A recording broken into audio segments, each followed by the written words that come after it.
여러분, 영어 공부를 굉장히 재밌게 공부할 수 있는 그런 방법 있겠어요? 없겠어요? 있죠. 대표적으로 영화나 미드를 활용하는 그런 방법이거든요. 근데 여기에 문제가 있습니다. 이 책을 읽고 있는 여러분도 이미 영화나 미드를 통해 영어 공부를 해보신 적이 있을 거예요. 어떠셨나요? 책이나 강의보다 공부하기 어렵지 않았나요? 오히려 더 어려울 수 있다는 거죠. 맞습니다. 영화나 미드는 영어학습 팟캐스트나 강의 영상처럼 발음이 깨끗하지도 않고 발화 속도도 빠릅니다. 배우의 말투에 따라 대사를 이해하기 힘들기도 하지요. 흘려 발음하는 사람이 있는가 하면 엄청난 연음과 빠른 발화를 구사하는 사람도 있습니다. 그리고 저처럼 이렇게 번데기 발음인 경우도 있어요. 시옷 발음이 안 돼. 발음이 구린 거예요. 수사스미, 수리 영역, 수능 시험, 수학 영역이 그렇게 안 됩니다. 발음이 안 돼. 그렇다면 영화나 미드가 공부할 때 도움이 안 되는 거냐? 그건 또 아니라는 거예요. 여러분들이 제대로 된 방법으로 공부를 할 수 있다면 그 방법을 이 책에서 소개를 해주거든요. 제목 자체가 여러분 영어 혼공이란 책입니다. 혼자 공부한다 이런 뜻인데 혼공러를 위한 영어 실력 급성장의 비결이에요. 제가 또 이 책을 엄청 빡세게 읽었습니다.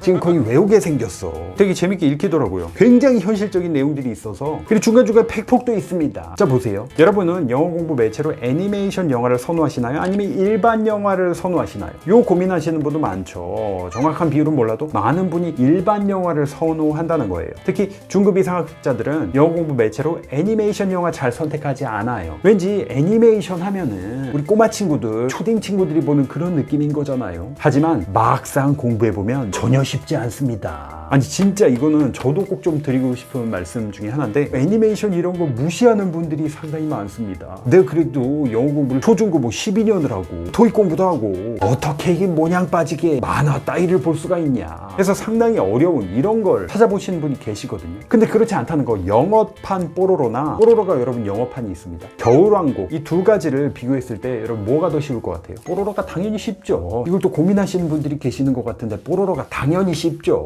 뽀롱뽀롱 뽀로로인데. 자, 뽀로로는 어른을 대상으로 하는 영화가 아니에요. 대상 자체가 아이들인 거죠. 하지만 겨울왕국은 어른과 아이를 모두 대상으로 하는 그런 영화예요. 그래서 사용하는 표현이 쉽지 않다는 겁니다. 영화 속에 어른을 위한 농담도 섞여 있고 원어민이 많이 구사하는 부동사도 자주 나와요. 실생활 영어를 배우는데 이만한 게 없죠. 애니메이션 영화의 가장 좋은 점은 바로 발음과 억양이 있습니다. 어린이 배우가 더빙한 게 아니라면 굉장히 깔끔한 딕션과 억양을 들을 수가 있거든요. 따라 말하기에는 최고의 매체죠. 듣기 연습에도 좋습니다. 심지어 중급 이상 학습자들은 자막 없이도 거의 이해하기 수월할 정도로 깔끔하게 들리고요. 자, 그래서 실제로 여러분 일반 영화 대비 애니메이션은요 전문 성우들이 많이 나와서 해요. 근데 전문 성우분들은 발음이 일반 배우보다 보통은 훨씬 더 좋습니다. 왜냐면 성우분들은 실제 연기를 하는 게 아니라 목소리에 집중해서 전달을 해야 되기 때문에. 그리고 애니메이션이다 보니까 물론 만화 캐릭터의 어떤 표정 같은 게 전달되지만 이 억양이나 발음이 더 중요한 부분을 차지한다고 보시면 되거든요. 그래서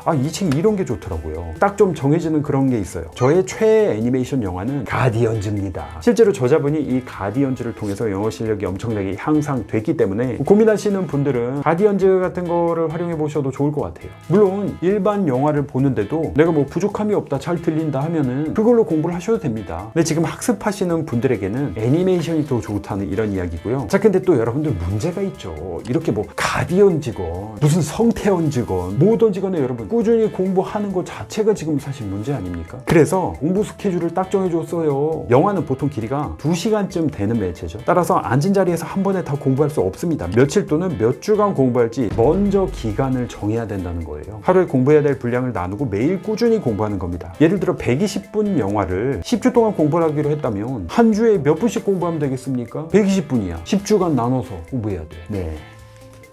계산이 안 되시는 분들이 계신 것 같아요. 자, 한 주에 12분 정도 공부하면 된다는 거죠. 그리고 실제로 저자분 경험상 8주에서 10주 정도 되는 기간 동안 한 영화를 공부하는 게 딱 좋았다고 여기 나와 있습니다. 자, 근데 영화가 아니라 미드 같은 경우는 미드는 한 시즌에 20분에서 45분짜리 에피소드가 여러 개죠. 2시간이면 끝나는 영화는 다르게 공부할 양이 많아요. 그러니까 미드를 이용해 공부할 때는 완벽하게 공부하겠다는 마음부터 버려야 됩니다. 이거 진짜 중요한 내용이야. 왜냐면 미드 공부하겠다고 보겠다고 시즌 1부터 봅니다. 그렇게 시작하면 어떻게 됩니까? 원도 다 못 끝내. 지금 한 10분 보다가 다음날 되면 포기해버립니다. 스트레스는 스트레스대로 받고요. 자, 그래서 모든 걸 다 완벽하게 하겠다, 이런 어떤 강박을 좀 내려놓고요, 내가 말하고 싶은 표현이 있는 부분만 집중해서 공부를 해보라는 거예요. 예를 들어 한 에피소드에서 2, 3분 분량의 한 씬만 집중적으로 공략하는 겁니다. 미드는 미드대로 재밌게 보면서 전체를 다 공부해야 한다는 강박에서 벗어날 수 있다는 거예요. 실제로 미드나 영화 한 편의 모든 대사나 표현을 완벽하게 외우는 거는 여러분 불가능하거든요. 그러니까 미드의 한 에피소드나 영화에서 몇 개의 표현을 내 것으로 만들지 그 기준부터 정하면 된다는 거죠. 예를 들어서 여러분이 영화 한 편에서 100개 표현을 내 것으로 만들겠다, 그렇게 정했어요. 그럼 10주 동안 공부할 테니까 한 주에 10개 표현씩 하면은 10 곱하기 10, 100개 표현 냈게 되는 거죠. 주 5일간 공부한다고 치면 하루에 2가지 표현만 암기하면 된다는 거예요. 그럼 여러분 영화 한 편 공부하면은 100개 표현이 내 걸로 되는 거고, 이게 좋은 점이 우리가 보통 미드나 드라마로 이제 공부를 해야겠다 마음 먹었을 때 일단 키고 시작을 합니다. 그렇게 공부하다 보면은 공부할 기간이나 분량이나 목표나 이런 거 없어. 그냥 신나게 봅니다. 영어 공부를 하고 있다는 사실조차 까먹어요. 아, 나 그냥 드라마 보고 있구나. 이게 다음 편이 또 궁금하다 보니까. 근데 여러분 이렇게 너무 욕심 부리지 않고 100개 정해놓고 나눠서 공부를 하다 보면은 훨씬 더 현실적이고 크게 스트레스 받지도 않는다는 거죠. 그래서 이 책에서는 애니메이션 영화 가디언즈를 기준으로 하루 2문장씩 10주 동안 영어 표현 100문장을 끝장내는 그런 스케줄이 아예 들어있어요.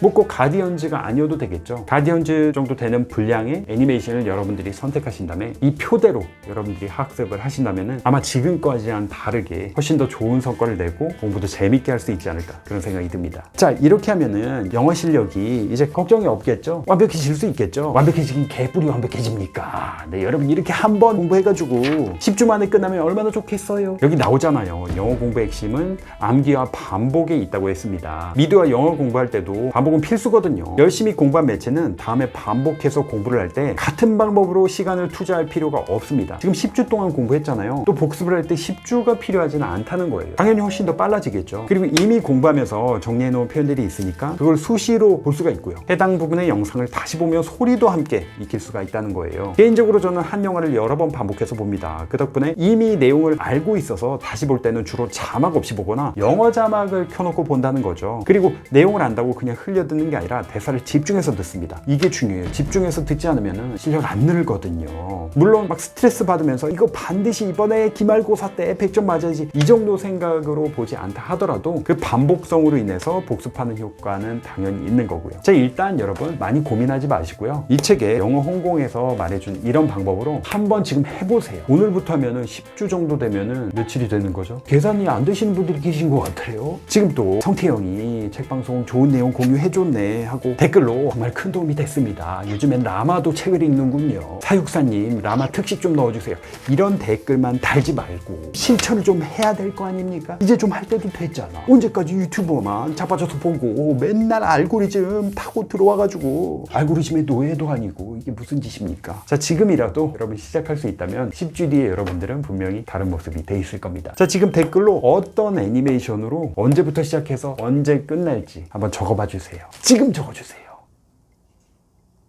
안 적고 뭐 하는 겁니까? 적으라고 했을 텐데.